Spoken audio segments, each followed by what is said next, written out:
Espero que todos ustedes conozcan este distintivo, este lazo amarillo, o dorado, más bien amarillo, que es el símbolo para la conciencia del cáncer en los niños. El cáncer pediátrico, como ustedes que son pediatras lo saben, existe y hay que pensar en él para poderlo diagnosticar a tiempo y tratarlo de manera oportuna. Pero también ese mismo color, curiosamente, hace unas semanas estaba yo buscando alguna información en internet y me encontré con que en Estados Unidos es en julio, que estamos por terminar, es el mes de la conciencia del sarcoma, ¿no? Sobre todo el sarcoma de los adultos. Y es también un lazo amarillo ese, entonces me pareció una coincidencia importante. Bueno, vamos a empezar platicándoles de un caso clínico que es realmente estremecedor, pero es muy importante que casos como este no ocurran de nuevo. Entonces, se trata de un masculino de 7 años que llevaba un mes de evolución con una bolita, así decía la mamá, que se sentía inmediatamente por abajo de la piel, en la región deltoidea del brazo izquierdo. Fue a ver a su pediatra, ella era derechohabiente de un sistema estatal de seguridad social. Fue a ver a su pediatra y el pediatra lo refirió muy pronto con el cirujano pediatra. Pero el cirujano pediatra no entendió la importancia de esa lesión, desafortunadamente, y lo vigiló, entre comillas, durante un año. Durante ese año la lesión duplicó su tamaño y lo operó solamente porque la mamá le insistía que no le gustaba eso. Le hizo una incisión transversa, al rato les voy a platicar que eso está equivocado, y patología le reportó un sarcoma alveolar de partes blandas. Eso es terrible, ¿no? Cuando le dijo a la mamá la noticia, según me cuenta ella, le dijo, es que nunca pensé que esto fuera malo. Es terrible que un especialista en cirugía pediátrica no haya pensado eso, y eso desafortunadamente ocurre. Entonces, en esa circunstancia lo mandaron a mi hospital, y ahí la revisión de laminillas por nuestros patólogos confirmó el diagnóstico.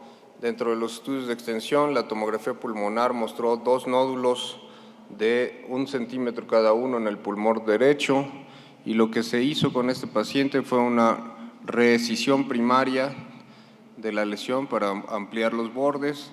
Desafortunadamente, al hacer esa incisión transversa, contaminó el dos compartimentos del brazo. Ustedes saben que el brazo tiene un compartimento anterior o bicipital y uno posterior o tricipital. Con esa incisión contaminó los 2 compartimentos, hubo que hacer una cirugía mucho más extensa, se le quitaron las metástasis, pero este tumor es un tumor terrible que no responde al tratamiento con quimioterapia.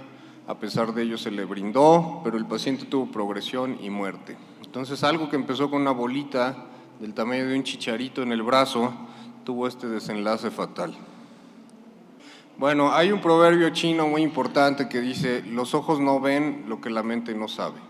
Entonces, lo primero que tiene que ocurrir es que los médicos de primer contacto, los pediatras, ustedes, conozcan que los tumores existen, que los tumores de partes blandas pueden ser malignos y que se refieran de manera oportuna. Entonces, con mucho, lo más importante es esto. Sospecha diagnóstica, se pueden apoyar de un estudio de ultrasonido y referencia oportuna, ¿sí? Sin esto, si no se hace una sospecha diagnóstica y una referencia oportuna, por más especialistas que haya, por mejores hospitales que tengamos, no vamos a progresar gran cosa. Debe ser evaluado por un cirujano pediatra experto, idealmente un cirujano pediatra oncólogo, pero no habemos lo suficientes a lo largo y ancho del país, y idealmente, si se sospecha que esto es maligno, que este cirujano participe dentro de un equipo multidisciplinario.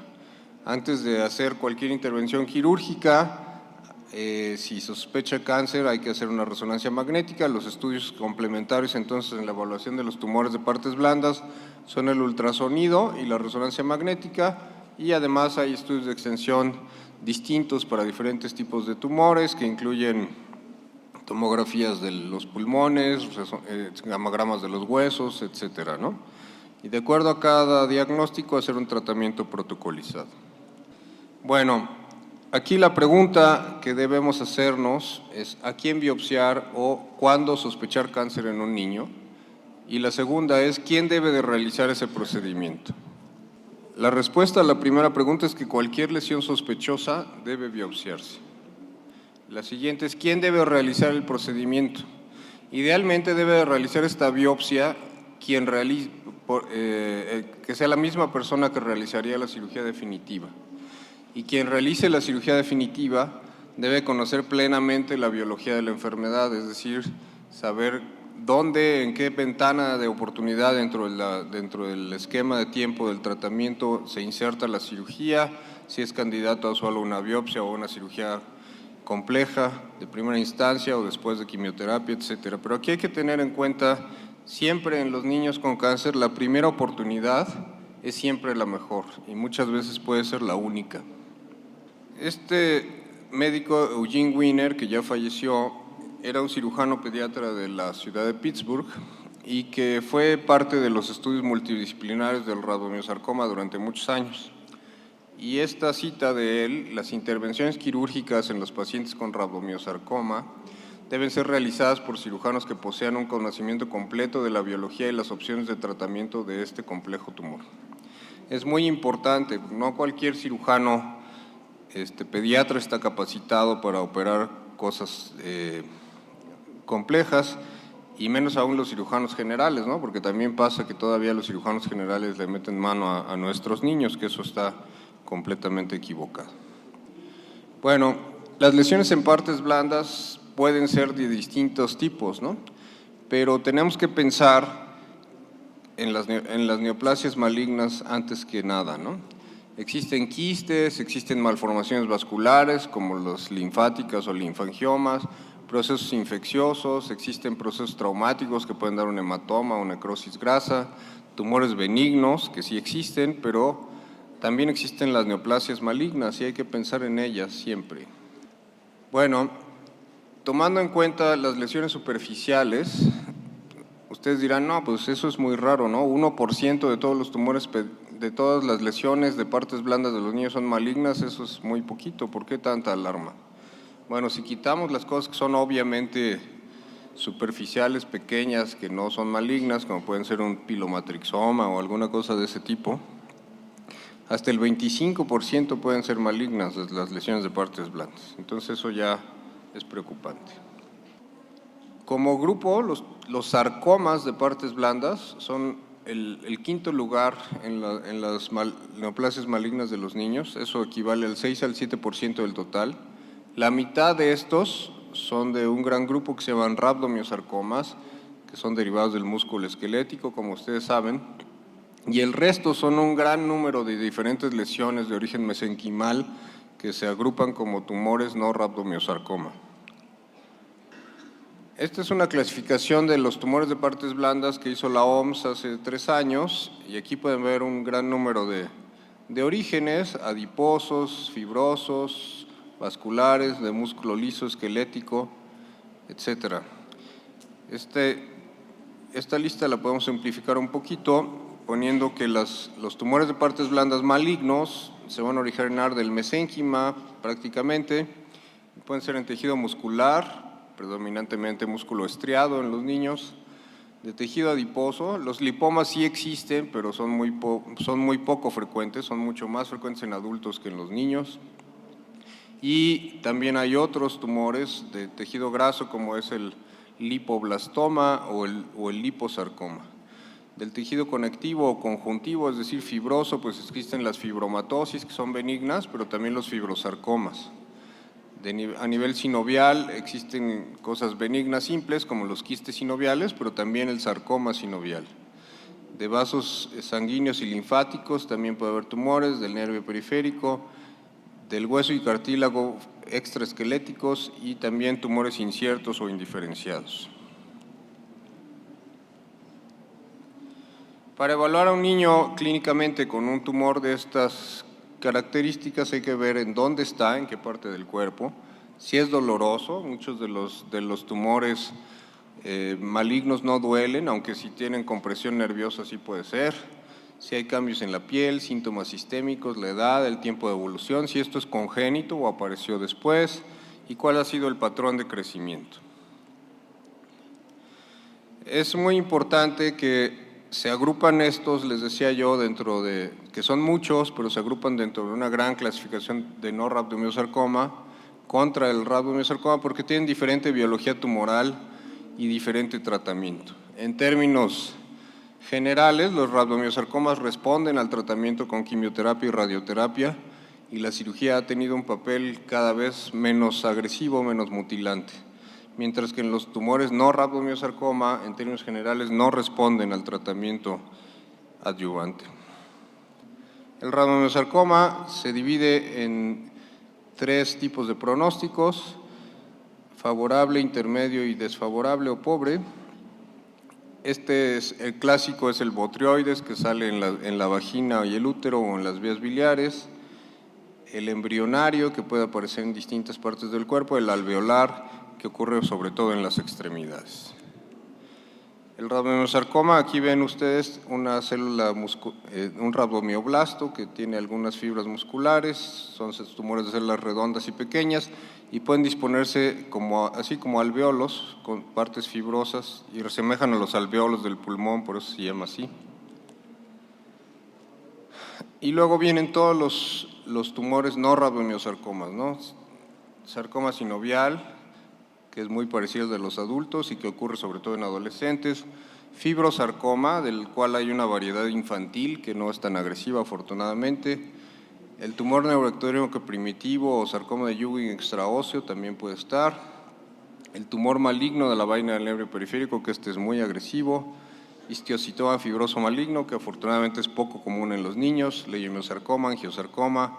Sarcoma alveolar de partes blandas, como el del ejemplo que les platiqué hace un ratito. Hemangiopericitoma, que puede tener un comportamiento también benigno en niños pequeñitos. Y otros más, ¿no? No me voy a detener mucho en ellos porque nos acabaríamos el tiempo. Pasando al rhabdomiosarcoma, el tratamiento de este tumor es con el control local, o sea, el controlar el tumor primario, con cirugía, con radioterapia o con una combinación de ambas. Todos deben de recibir quimioterapia sistémica y, de acuerdo a la existencia de enfermedad metastásica, pues también puede incluir, además de la quimioterapia, cirugía y radioterapia. En cuanto a la cirugía, hay distintos sitios anatómicos para el rhabdomiosarcoma y, como les decía, como se ha visto a lo largo de los años con los estudios cooperativos, buena respuesta a los esquemas de quimioterapia, la cirugía tiene un rol cada vez menor, pero sigue siendo fundamental. Los sitios anatómicos son esencialmente cabeza y cuello, genitourinario, extremidades, y hay otros que incluyen el tronco, el piso pélvico, etc. En cabeza y cuello pueden ser orbitarios, que es muy evidente porque los niños tienen proptosis, superficiales, donde hay crecimiento en la cara o el cuello, o parameningios, que son los difíciles porque crecen en sitios ocultos y pueden dar síntomas poco claros. Aquí tienen ustedes un tumor orbitario. Aquí tienen ustedes un tumor, perdón, parameningio, ¿sí? En donde aquí tienen una asimetría en la zona de la nasofaringe. A nivel genitourinario pueden ocurrir a nivel paratesticular, en la vagina y el útero, o en la vejiga y la próstata. El paratesticular pues, se trata con una orquiectomía, como cualquier tumor del testículo, y hay algunas salvedades con respecto a la disección de ganglios retroperitoneales. Pero el de la vagina, útero y el de la vejiga, próstata, ahí la cirugía puede ser muy limitada y apoyarse mucho de la radioterapia. Aquí tienen ustedes un ejemplo de un tumor que viene de la pelvis, que está desplazando las asas. En la tomografía se ve de esta manera, en contigüidad con la vejiga, y después de quimioterapia se puede operar, preservando muchas veces la vejiga. En las extremidades, les decía que frecuentemente hay el tipo alveolar y eso puede ser desfavorable y pueden ocurrir también en la pelvis, en el tronco, etc. ¿Cuál es el papel del cirujano en el rabdomiosarcoma? El cirujano puede hacer solo una biopsia si el tumor es grande o de difícil acceso, o puede hacer una resección inicial si se trata de una lesión pequeña, o si fue resecado en otro sitio y viene para tratamiento ya que se diagnosticó un tumor, pues se puede quitar el tejido blando alrededor de donde estaba el tumor para tratar de mejorar los bordes y por lo tanto disminuir el estadio, o se puede hacer una resección diferida después de quimioterapia que también se llama de segunda vista. El estándar de oro es la biopsia a cielo abierto, ¿sí? No hacer biopsias con aguja, eso puede orientar una biopsia con aguja fina o una biopsia con aguja cortante, pero el patólogo necesita suficiente tejido para establecer bien el diagnóstico. Y aquí la pregunta es si se hace biopsia o resección inicial, pues las lesiones mayores de 2.5 centímetros, de entrada no debe uno de ser agresivo y quitarlas, sino biopsiarlas. Las lesiones menores pues se pueden resecar. Es muy importante que la biopsia se haga siguiendo la incisión definitiva, sin contaminar otros compartimentos, como les platicaba en el ejemplo del inicio. En el rabdomiosarcoma existen dos clasificaciones, una es de estadios, del 1 al 4, y la otra es de grupos clínicos, del 1 al 3. El grupo 1 es una resección completa con ganglios negativos, el grupo 2 se hizo una resección completa, pero hay algunas salvedades. Muchos pacientes caen aquí, en el grupo 3, donde no se pudo resecar de manera completa, y el 4, pues son metástasis a distancia. Les repito esta frase, que los cirujanos deben ser expertos en el conocimiento de la biología del tumor. Si un cirujano se acerca a uno y le pregunta, oye, ¿y este cuándo se opera y cómo se opera? Pues ahí la respuesta debería de ser, pues más bien no lo deberías de operar tú, ¿no? El concepto de reescisión primaria es que cuando se hizo una resección inicial pero tuvo bordes positivos, se puede convertir a grupo 1 con una re-resección. Esto porque el estándar de tratamiento de la cirugía, en particular las extremidades, por ejemplo, es lo que se llama resección local amplia, que eso consiste en resecar el tumor más en 2 centímetros alrededor de tejido sano, es decir, el cirujano no debe de ver el tumor, sino tejido sano alrededor. Estos 2 centímetros vienen de los sarcomas de los adultos, sin embargo en los niños se pueden disminuir hasta 5 milímetros. Puede extenderse a necesitar quitar un grupo muscular o todo un compartimento. No se hace resección ganglionar rutinaria. Si hay ganglios evidentes se pueden quitar con cirugía y si no hay ganglios evidentes se puede hacer uso de la tecnología del ganglio centinela.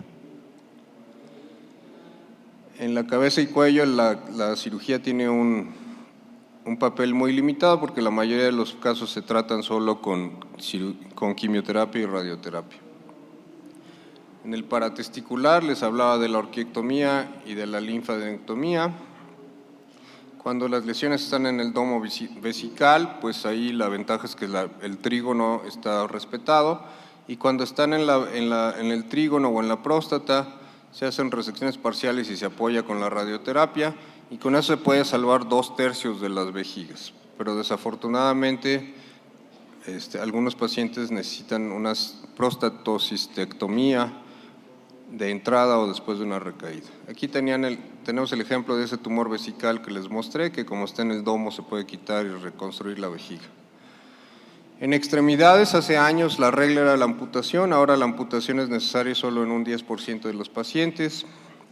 El estándar es la resección local amplia, como ya les platicaba. Aquí tienen un tumor bastante grande, desafortunadamente es después de tratamiento, es triste que los pacientes lleguen con tumores tan grandes como este. Tenía una biopsia que eso sí estaba bien orientada en sentido longitudinal. Este es el estudio de resonancia de ese paciente. Estaba ocupando prácticamente todo el compartimento posterior y afortunadamente los nervios y vasos estaban respetados. Esa es la pieza, le hicimos un un vaciamiento del compartimento posterior del brazo. Y además de servir para el tratamiento, la cirugía diferida después de quimioterapia le sirve a los patólogos y a los oncólogos para ver la respuesta. La respuesta puede ser completa, parcial o sin respuesta, y eso compararlo con la histología. En los sarcomas no rabdomiosarcoma, que es todo un grupo heterogéneo que les comentaba, la cirugía es la principal arma terapéutica y la imposibilidad de resección completa de entrada es un factor adverso. Puede intentarse quimioterapia y a veces radioterapia, pero los resultados no son muy buenos. Y en cuanto a las metástasis pulmonares, pueden en el rabdomiosarcoma resecarse luego del control del primario y tuvo que haber respuesta clínica, al menos parcial, a la quimioterapia, pero no es rutinario en todos los pacientes porque no en todos va a mejorar la sobrevida. Al contrario, en los no rabdomiosarcoma, ahí la cirugía es la única herramienta para el tratamiento de esto, entonces hay que resecarlos, pero valorando muy bien la cantidad de parénquima pulmonar afectado contra el pulmón que le va a quedar. Y los mensajes para llevar hoy a casa entonces son los siguientes. Esta es una frase de Sidney Farber, que fue el primer oncólogo pediatra tal vez. Él era patólogo de entrada, pero se dedicó a tratar a los niños con cáncer porque los pediatras no se interesaban en ellos. Y decía, todo tumor de partes blandas debe considerarse maligno hasta que se demuestre lo contrario. Ya les dije hace un rato que cualquier lesión sospechosa debe biopsiarse. Los lipomas no son comunes en los niños, ¿sí? No piensen que un tumor de partes blandas es una bolita de grasa y que no le pasa nada. Un buen amigo mío que es también cirujano oncólogo pediatra, Juan Carlos Duarte, dice, muéstrame una bolita de grasa y yo te demostraré un sarcoma de partes blandas. Y pues hasta aquí llegamos. Muchas gracias.